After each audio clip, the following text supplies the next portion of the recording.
ಪಂಪ ಬರೆದಿರ್ತಕ್ಕಂಥ ಒಂದು ಪಾಠ. ಈಗಾಗಲೇ ಈ ಪಾಠದಲ್ಲಿ ಯಾರು ಬರ್ತಾರ? ದ್ರೋಣ ಮತ್ತು ದೃಪದ. ದ್ರೋಣ ಮತ್ತು ದೃಪದ ಇಬ್ಬರು ಏನಪ್ಪ ಅಂದ್ರೆ ಬಾಲ್ಯ ಸ್ನೇಹಿತರಾಗಿರ್ತಾರ. ಹೌದಿಲ್ಲ? ದ್ರೋಣ ದೃಪದರು ಬಾಲ್ಯ ಸ್ನೇಹಿತರಾಗಿರ್ತಾರ. ದೃಪದ ಏನ್ ಹೇಳಿರ್ತಾನ? ನೋಡಪ್ಪ ದ್ರೋಣ, ನಿನಗೇನಾದರೂ ತೊಂದರೆಯಾದರೆ ಬಂದ್ರೆ ಮುಂದೆ ಯಾವಾಗಾದ್ರೂ ಸಹಾಯ ಇದ್ರೆ ಬಾ, ನಿನಗೆ ನನ್ನ ಅರ್ಧ ರಾಜ್ಯವನ್ನು ಕೊಡ್ತೀನಿ, ರಾಜ್ಯ ಆದಾಗ ಕೇಳಿರ್ತಾನೆ. ಹಾಗಾಗಿ ದ್ರೋಣಾಚಾರ್ಯರಿಗೆ ಏನಾಗ್ತೈತಿ? ಬಡತನ ಬರ್ತೈತಿ. ದ್ರೋಣಾಚಾರ್ಯರಿಗೆ ಬಡತನ ಬಂದಾಗ ಏನದ ಎಲ್ಲ ಕಡೆ ತಿರುಗಾಡಿ ಏನು ಸಹಾಯ ಸಿಗಲ್ಲ. ಹಾಗಾಗಿ ಛತ್ರಾವತಿಯಲ್ಲಿ ರಾಜನಾಗಿರ್ತಕ್ಕಂಥ ದೃಪದನಲ್ಲಿ ಹೋಗ್ತಾರೆ. ದೃಪದನಲ್ಲಿ ಹೋದಾಗ ಅವನಿಗೆ ಅಧಿಕಾರದ ಮತದಿಂದ ಏನ ಗರ್ವಿಷ್ಠನಾಗಿರ್ತಾನ. ಹೌದಿಲ್ಲ? ಅವನಿಗೆ ಏನ ಗೆಳೆಯನೆನ್ನದೇ ಬಾಯಿ ಬೈತಾನ. ಇದೇನ ಬೈದು ಅವನನ್ನ ಹೊರಗಾಕ್ತಾನ.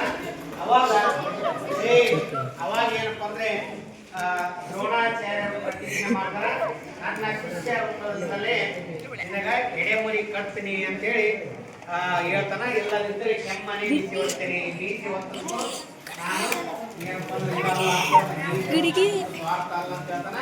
ಅದೇ ಪಾಠದ ಒಂದು ಹಿನ್ನೆಲೆ ನೋಡ್ರಿ. ದ್ರೋಣಂ ತನಗೆ ಬಡತನಂ ಅಡಸೆ ಅಶ್ವತ್ಥಾಮನನ್ನು ಒಳಗೊಂಡು ನಾಡನ್ನು ತೊಳಲ್ದು ಪರಶುರಾಮನಲ್ಲಿ ಒಂದಂ ಅಂತೂ ವಲ್ಕಲ್ ಆವೃತ್ತ ಕಟನಂ ಆಗಿದ್ದ ಜಟಾಕಲಾಪನಾಗಿ ತಪೋವನಕ್ಕೆ ಭೂಮ ಭಾಗವಂ ದ್ರವ್ಯಾರ್ಥಿಯಾಗಿ ಬಂದ ಕುಂಭ ಸಂಭವವನ್ನು ಕಂಡು ಕನಕ ಪಾತ್ರಕ್ಕೆ ಉಪಾಯವಿಲ್ಲ ಅಪ್ಪುದರಿ ಮುತ್ಪಾತ್ರದೋಳ್ ಅರ್ಘ್ಯಂ ಎತ್ತಿ ಪೂಜಿಸಿ. ಏನ್ ಮಾಡಿದ? ದ್ರೋಣಾಚಾರ್ಯರಿಗೆ ಬಡತನ ಬರ್ತೈತಿ. ದ್ರೋಣಾಚಾರ್ಯರಿಗೆ ಬಡತನ ಬರ್ತೈತಿ. ಬಡತನ ಬಂದದಕ್ಕೆ ಅವ ತನ್ನ ಮಗನಾಗಿರ್ತಕ್ಕಂಥ ಅಶ್ವತ್ಥಾಮನ ಜೊತೆಗೆ ನಾಡಂ ತೊಳಲ್ದು ಅಂದ್ರೆ ಎಲ್ಲ ದೇಶಗಳ ಮಧ್ಯೆ ಸುತ್ತಾಡಿ ಮನೆಗೆ ತನ್ನ ಗುರುಗಳಾಗಿರ್ತಕ್ಕಂಥ ಪರಶುರಾಮರಂದ್ರೆ ವಿಷ್ಣುವಿನ 6 ಅವತಾರಗಳಲ್ಲಿ 6ನೇದು ಎಂತಿಲ್ಲ. ವರಾಹ, ಮತ್ಸ್ಯ, ಕೂರ್ಮ, ನರಸಿಂಹ, ಆಮೇಲೆ ವಾಮನ, ಪರಶುರಾಮ 6 ಅವತಾರಗಳು. ಅದರಲ್ಲಿ ಪರಶುರಾಮನ ಅವತಾರ ಒಂದು ಬರ್ತದೆ. ಪರಶುರಾಮನ ಹತ್ರ ಬರ್ತಾನ. ಅವಾಗ ಪರಶುರಾಮ ಏನಪ್ಪ ಅಂದ್ರೆ ತನ್ನಲ್ಲಿ ಇರ್ತಕ್ಕಂಥ ಎಲ್ಲಾ ಆಸ್ತಿಯನ್ನ ದಾನ ಮಾಡಿ ಏನಪ್ಪ ಅಂದ್ರೆ ನಾರ ಮುಡಿಯನ್ನ ಒಟ್ಟು ಏನದ ಜಟೆಯನ್ನ ಕಟ್ಕೊಂಡು ಯಾವುದು ಕೈಯಲ್ಲಿ ಇರದೆ ಎಲ್ಲಿಗೆ ಹೋಗಿರ್ತಾನ? ಹೊಂಟಿರ್ತಾನ, ತಪಸ್ಸಿಗೆ ಹೊಂಟಿರ್ತಾನ, ತಪೋವನಕ್ಕೆ ಹೊಂಟಿರ್ತಾನ ಭಾರ್ಗವ. ಅವಾಗ ದ್ರವ್ಯಾರ್ಥಿಯಾಗಿ ಬರ್ತಾರ. ಅಂದ್ರೆ ಏನೋ ಹಣದ ಸಹಾಯಕ್ಕಾಗಿ ಯಾರು ಬರ್ತಾರ? ದ್ರೋಣಾಚಾರ್ಯ. ಎಲ್ಲಿಗೆ ಯಾರು ಬರ್ತಾರ? ಕುಂಭ ಸಂಭವವನ್ನು. ಕುಂಭ ಸಂಭವ ಅಂದ್ರೆ ಮಡಿಕೆಯಲ್ಲಿ ಹುಟ್ಟಿರ್ತಕ್ಕಂಥ ಇದು. ಅವಾಗ ಅವನ ಹತ್ರ ಅವನಿಗೆ ಅರ್ಘ್ಯವನ್ನು ಕೊಡ್ಲಾಕ ಏನಪ್ಪ ಅಂದ್ರೆ ಏನಿರಲ್ಲ, ಕನಕ ಪಾತ್ರೆಗಳಿರಲ್ಲ. ಅರ್ಘ್ಯವನ್ನು ಕೊಡೋದು ಯಾವ ಪಾತ್ರೆ ಇರಲ್ಲ? ಕನಕ ಪಾತ್ರೆ. ಬಂಗಾರದ ಪಾತ್ರೆ ಇರಲ್ಲ. ಅದಕ್ಕೆ ಅವ ಯಾವ ಪಾತ್ರೆ ಕೊಡ್ತಾನ? ಮಣ್ಣಿನ ಪಾತ್ರೆಯಲ್ಲಿ ನೀರನ್ನು ಹಾಕಿ ಪೂಜಿಸಿ ಅವ್ರನ್ನ ಒಳಗೆ ಕರ್ಕೊಂಡ ಮೇಲೆ ಮುಂದೆ ಹೇಳ್ತಾನ ನೋಡ್ರಿ.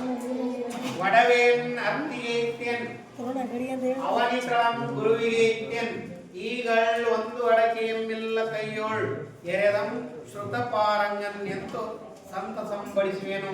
ಇನ್ನು ಇದೊಂದು ಧನು ಇರ್ದುದಪ್ಪು ದಿವ್ಯ ಇರ್ದುದು ಇಲ್ಲ.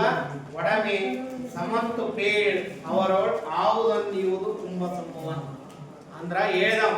ಏನು ಒಡವೆಯನ್ನ ಅರ್ತಿಗೆ ಇಚ್ಛೆನ್ ಬೇಡಿದವ್ರಿಗೆ ಕೊಟ್ಬಿಟ್ಟೆ. ಒಡವೆ ಬಂಗಾರ ಬೆಳ್ಳಿ ಹಣ ಎಲ್ಲವನ್ನ ಯಾರು ಬೇಡ್ತಾರ ಅವ್ರಿಗೆ ಕೊಟ್ಬಿಟ್ಟೆಪ್ಪ. ಇನ್ನ ಅವನಿತಳಂ ಗುರುವಿಗೆ ಇಚ್ಛೆನ್ ನನ್ನ ಭೂಮಿಯನ್ನ ಭೂಮಂಡಲವನ್ನ ಯಾರಿಗೆ ಕೊಟ್ಟಿನಿ? ಗುರುವಿಗೆ ಕೊಟ್ಬಿಟ್ಟಿನಿ.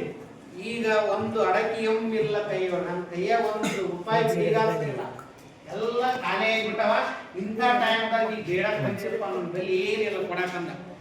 ಶ್ರುತ ಪಾರಂಗನೆಂದು ಸಂತ ಸಂಪಡಿಸಿದ ಗುರುಗಳು ಅಲ್ಲಿಂದ ಬಂದಾರ.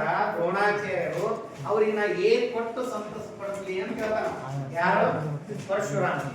ಅದಕ್ಕೆ ನನ್ನ ಬಲ್ಲಿ ಇರೋ ಒಂದು ಧನಸ್ಸು ಐತಿ ಮತ್ತು ದಿವ್ಯ ಶರಾಳಿಗಳ ಸಮೂಹ ಐತಿ ನೋಡಪ್ಪ.